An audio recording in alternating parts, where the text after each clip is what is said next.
Alabama survives. Kalen DeBoer needed it, and he's got it. You are Locked On College Football with Spencer McLaughlin, your daily podcast on all things college football. Part of the Locked On Podcast Network, your team every day. Welcome, everybody, to a reaction episode of Locked On College Football. I'm your host, Spencer McLaughlin, and thank you all so much for making this your first listen or your first view every day, part of the Locked On Podcast Network, your team every day, your daily source to stay up to date with the biggest stories in this, the greatest sport on planet Earth. Let's get right into it. Alabama pulls it out on the road. I picked Missouri to win this game, and they had their chances. They had a number of opportunities, and I will get to the heartbreak for the Tigers, but I want to talk about the Crimson Tide. The hallmark of Kalen DeBoer and Ryan Grubb when they were at Washington having all that success is something that Alabama fans have been waiting to see, and we are starting to see it. It was on full display in this game. Situational football has been dynamite over and over again over the last couple of weeks, and that is what is making Alabama such a dangerous team. They did a good job in this game keeping Ahmad Hardy from running all over the defense. But fundamentally, what won this game was Alabama won the fake punt that Missouri went for. I didn't love that play call. I understood it, though. I think in that spot, if you want to go for it, 7:40 to go on your own side of the 50, why not have your playmakers out there on the field? But I get it. I completely get what Missouri was going for there. I didn't necessarily love that. But then, after Alabama gets that stop, Missouri's defense responded. Missouri's defense came out and was exactly what they needed. They put Alabama into 3rd and 24. 3rd and 24. And then in 2 plays, Alabama moves the sticks. And then they get down, and it's a 4th and goal. You're down by 3. You're at home. Quite the visual with the construction in the background, by the way. And Alabama executes. The quick huddle, the rub route, defender gets lost in space. This is what has made Coach DeBoer get such a strong reputation as a football coach. And look, they were only 6 of 15 on 3rd down in this game, but they were 3 of 3 on 4th down. And they held Missouri to 1 of 10 on 3rd down. Kane Womack, the defense coordinator, deserves a lot of credit for the way he has improved Alabama on that side of the football. Bo Pribula came into this game playing well. He goes 16 of 28 for 167, 2 touchdowns and 2 picks. And Ahmad Hardy, the nation's leading rusher, 12 carries for 52 yards. This has to give you an immense amount of confidence. And look, the reason I picked Missouri is I felt like Alabama was there, but not quite. This is exactly what it felt like a couple of seasons ago up in Seattle, where they're just finding ways to go out and win football games. They're executing in big moments. They are prepared. They are well coached. They're calling the right plays. They're doing all of the things they need to do to go out and win not just an SEC championship, a national championship. And you know what? Here's another reason that this should give you confidence if you're an Alabama fan. That Florida State game, the more time goes on, we're going to look back and wonder in a number of different ways, how did Alabama lose to Florida State? What in the world? Because did you see that the Seminoles lost at home to Pitt as 10.5-point favorites? That's their 3rd loss of the year. Florida State is not that great of a football team. They're improved from last year, but they're not that good. That game just continues to look flukier and flukier as time goes on. But I'm not going to hold that against Alabama when I look at the Crimson Tide going forward. Say, oh, well, they got the loss to Florida State, who's not any good. Nope. I'm sorry, you just won at Georgia. You beat a good Vanderbilt team, who I had ranked inside the top 12 at the time of that victory for the Crimson Tide. And then you went on the road and beat a Missouri team I had ranked inside my top 10 of my top 25. Yeah, this is a really, really good side if you are an Alabama fan, because you are watching all 3 phases plus the situational football be really, really good. And that is a big, big point of accomplishment for Kalen DeBoer, Ryan Grubb, Kane Womack, and the entire Alabama coaching staff and team. Crimson Tide still haven't lost an SEC game. I picked them to go to the SEC championship this year and go 11-1.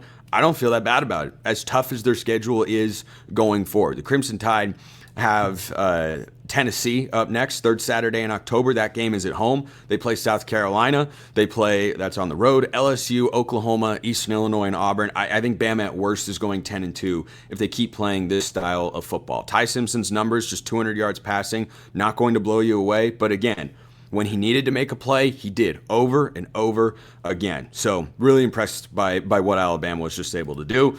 And oh my goodness, the heartbreak for the Missouri Tigers. You were looking at an opportunity to arrive, to announce to the entire college football world, we are not just a fun story. We're not just beating up on an inferior schedule the last couple of years and this season. And you had that chance. You had the opportunity at home.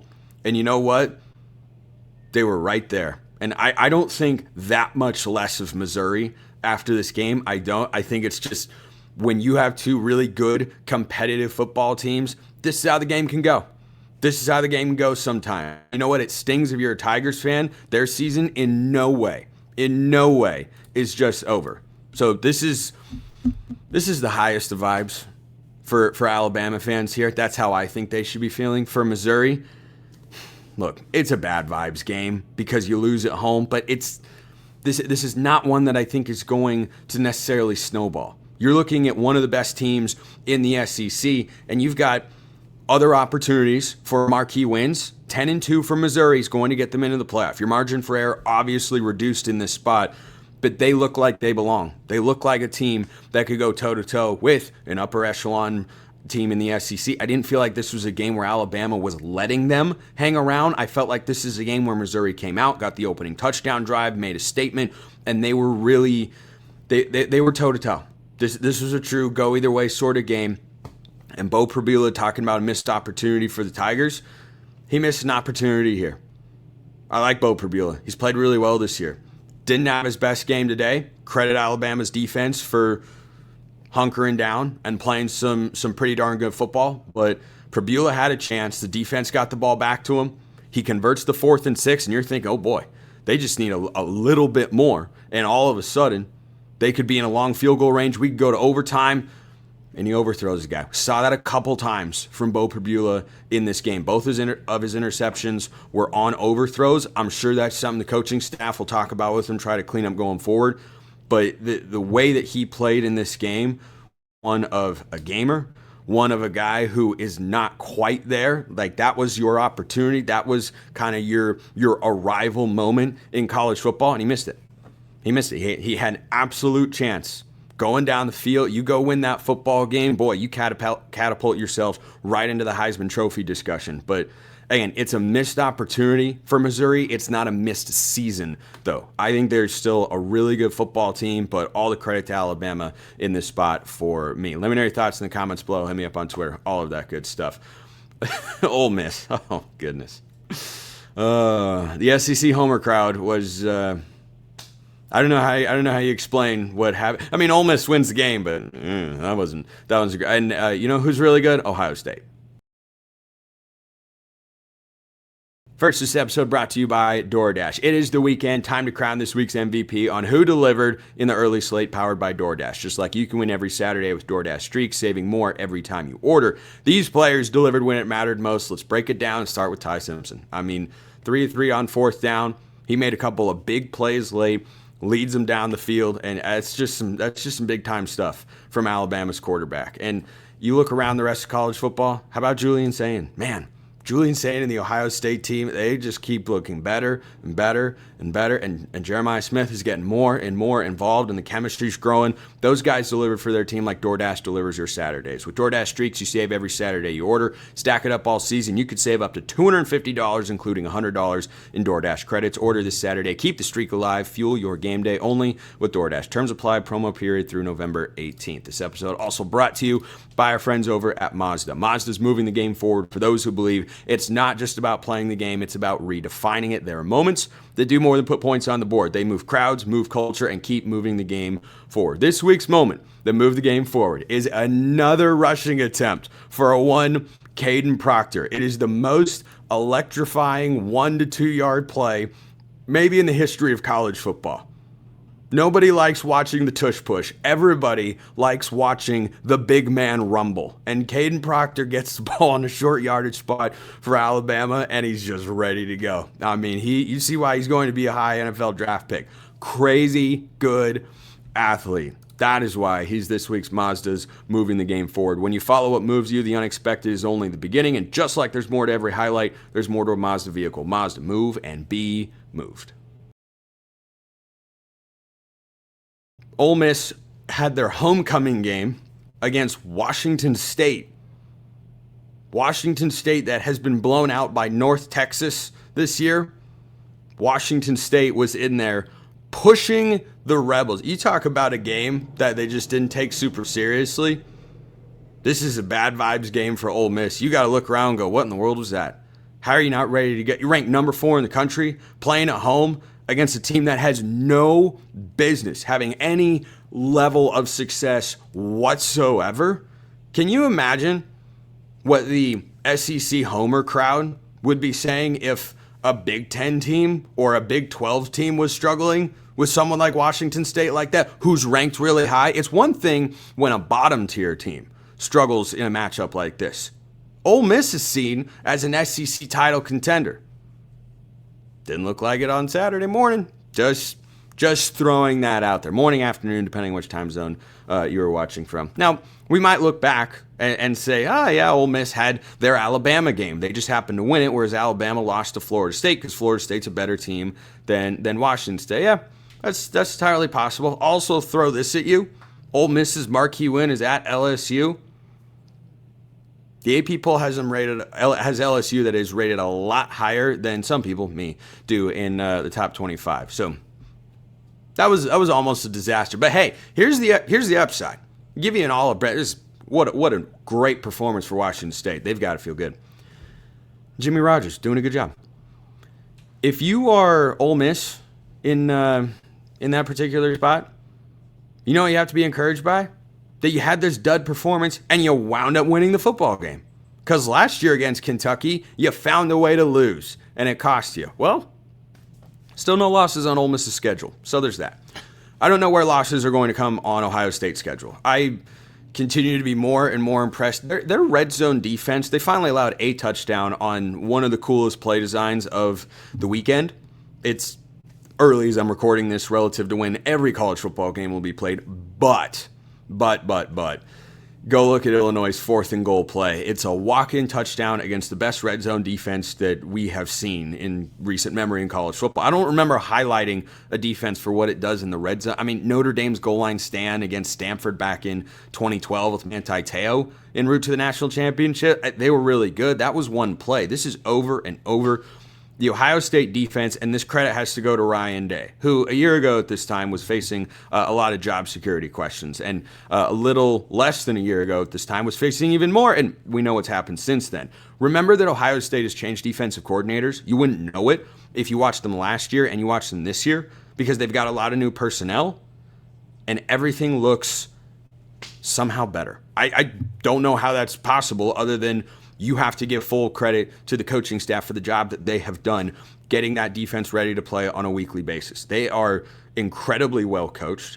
There is nothing easy that comes to anybody that goes against this Ohio State defense. It's going to be that way the rest of the year. And the problem that you're going to run into playing this Ohio State team is they're just going to get better and better and better on the offensive side of the ball, and they are. They are getting better on that side of the ball. 34-16, by the way, the final over Illinois.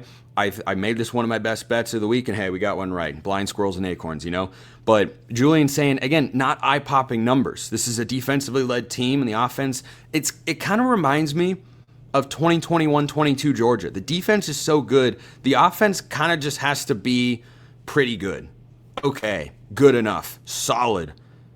And they are. Julian saying 19-27, 166 yards, and 2 touchdowns in this game. Ohio State didn't run the ball as well as maybe I thought they would against this Illinois defense, but from the moment the game got started, I felt like Ohio State was just a significantly better team. And as they continue to progress more throughout the week, or throughout the year rather, I just think the offense is going to start to click a little bit more. Sain's getting a little bit more confident, making a few more plays, making, some more high-level reads. I think there are a couple times still that he misses downfield opportunities. He doesn't turn it loose and wants to check it down, but that's not necessarily the worst thing in the world. All you have to do, it's the classic sports talk metaphor. Don't crash the car. That's what the Ohio State offense has to do. Do not do anything that is so insanely reckless it's going to lose you the football game, and the defense is going to win it for you. So Illinois, again, in a big spot, looks outmatched. I stand by that Illinois is a good team. I'm not dropping them out of my top 25 after this game because this is exactly what I expected. I frankly don't think there should be, and I'm sure there's some disappointment for Illinois fans, but like what I think the mood should be for both these fan bases is no vibes. This is exactly what I expected. And Illinois going forward, here's the thing. I still think they're a good football team, and their schedule works out really favorably. They go at Washington for their next game. That's tough. That is their toughest remaining game by far. By far. Washington was struggling with Rutgers until they came alive in the second half. Damon Williams is a really good football player. But then they play Rutgers and Maryland at home, at Wisconsin, host Northwestern. Illinois can go 10-2, and if Duke keeps winning football games in the ACC, maybe they'll have a quality enough non-conference win to get themselves in the playoff. Maybe they won't. Maybe they won't, because in theory, a 10-2 Big Ten or SEC team is always going to get into the college football playoff, right? Well, Illinois could be the exception to that going forward. They have to go 10-2. 9-3 definitely does not get the Illini into the playoff, but I still think this Illinois team is good. I just don't think they're up where Ohio State is. Ohio State is separating themselves from just about everybody in college football. We'll see how the rest of the games go today, and we'll have another data point to see who can really match up to them. But based on resume, yeah, you could make the case that maybe not after this Illinois win, at least not to me. You can make the case Miami should be the number one team. Yeah, Ohio State, it's who's going to knock them off, who's going to dethrone them, because the defense is playing at such an absurdly high level that all the offense has to do is just be good enough. It's like Scotty Scheffler and putting when he was, really breaking into the golf world as a superstar. He hits the ball so well and so consistently. His putting always just needed to be average. What happened when his putting took that next step? He is on one of the best runs in the history of the sport that we haven't really seen necessarily since Tiger Woods, Rory McIlroy early in his career as well. But that's Ohio State. If that offense ever takes the next jump, then boy, they're looking like the team to beat in all of college football. So disappointing outcome for Illinois, for the fans, I'm sure. Unless you listen to this show, which case was, exactly what you expected. So early thoughts on the morning games in college football. Appreciate everyone listening. I'll see you next time. Until then, hope you all have a wonderful rest of your day.